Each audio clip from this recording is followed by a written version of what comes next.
most kitchens, the cabinets are along the wall, and they terminate at a wall or an appliance opening like a stove or fridge. Many kitchens also have an island, which would exhibit edges all the way around. We simply took two cabinet bases and joined them together, making an 8-foot island to demonstrate the use of both types of brackets and how they can be used together. Because this particular cabinet was designed for a sink and we are not doing a sink, we decided to put an additional brace in the middle for stability.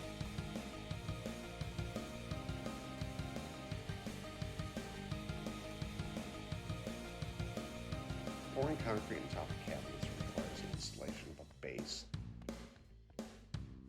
3/8 or 1/2-inch tile board or cement board are common and good choices. The one we chose is one step better, which is a fiber cement board. It's really more rigid than the other choices. When installing the boards, notice we are only securing the corners. This is due to the placement of the wedge brackets that you will see shortly.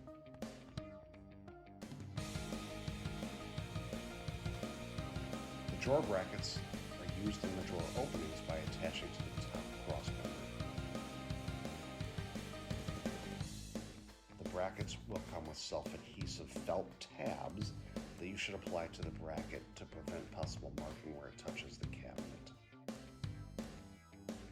Just place the bracket in the drawer opening, tight against the cross brace, and snug it firmly with the screw. The exact placement is not critical at this point since the system is very supportive. As a guideline, try to keep the spacing 3 feet or less. They are pretty simple to adjust as needed when you place the boards. Next up is a wedge type bracket. They are placed between the cement board and the cabinet top. They will be harder to put in the closer they are to a screw.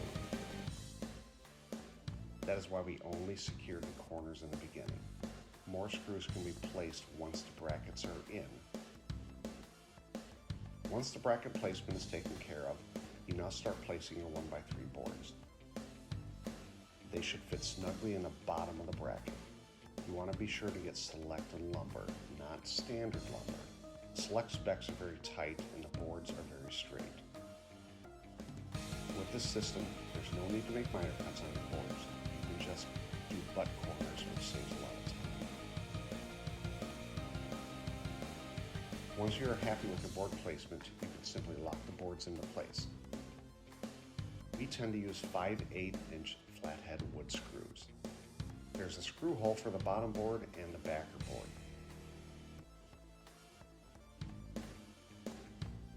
Since we're going to do this as an island, we need to finish placing our board coping all the way around.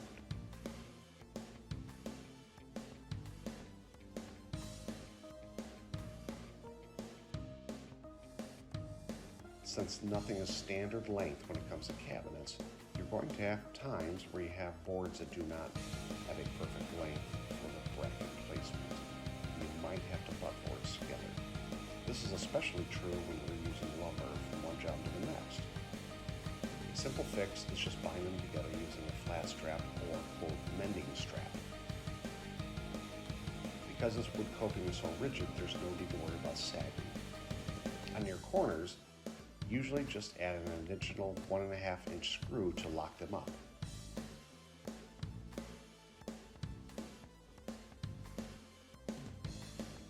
As you see, the system provides a very flexible way to just build a simple box form on top of your cabinet.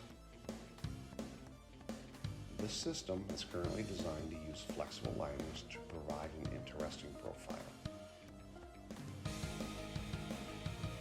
We also chose to round off the corners instead of mitering them at a 45.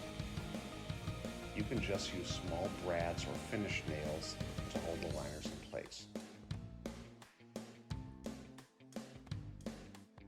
We opted to use some fiberglass grid for extra reinforcement.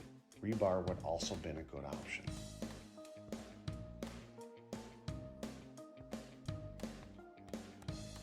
The Walt Tools TrueCast is the mix used here. It is designed for cast-in-place countertops with a long working time or a hard trowel finish. The goal was to create a mix that acts and finishes much like a regular concrete instead of a stickier engineered type consistency available with some other type of countertop mixes.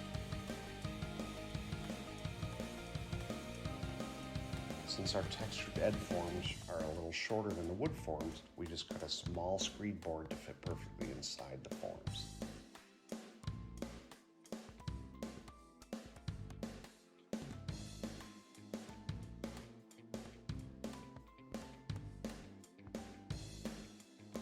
We decided we would seed and float some glass in the top so that it could be exposed after it was cured. This will give a more interesting finish than just plain concrete. It also reduces the amount of finishing time by eliminating several stages of hard troweling and burnishing that would have been done otherwise. Approximately 7 pounds of aggregate was seeded and floated into this top. Disassembly is really just the opposite of setup. Start by removing all the screws. Once that is done, you can gently start loosening the backer pieces. This is tricky if you happen to overuse the caulk as we did here. The other delay was caused because of our rounded corners. Since the textured liners continued through multiple sides, they were more difficult to remove. As it was, this takedown took approximately 15 minutes. If this were only just a face cabinet up against the side wall, you expect to cut that down to 5 minutes. This is an efficient, repeatable process. So there you have it. What you have just seen is a basic demonstration of the quick kitchen countertop brackets available soon from Walt Tools. Using these brackets makes the setup for pouring a concrete countertop very straightforward. With minimal carpentry skills and some easily sourced local lumber, you can prepare and pour a kitchen in a day. To review, there are 2 types of brackets used in this system. The drawer bracket is a bracket designed to be attached to the top cross member of any drawer opening, holding itself in place with the screw plate. The other bracket is the wedge bracket, and that is placed where needed between the top of the cabinet and the base sheet. It is securely held in position only by the top pressure of that base. This example showed use of liners that were 2 1/4 inches tall, but the system really is adaptable to liners both shorter and taller, keeping your custom options open. This includes overhangs. For more information, reach out to Don at Walt Tools or visit walttools.com.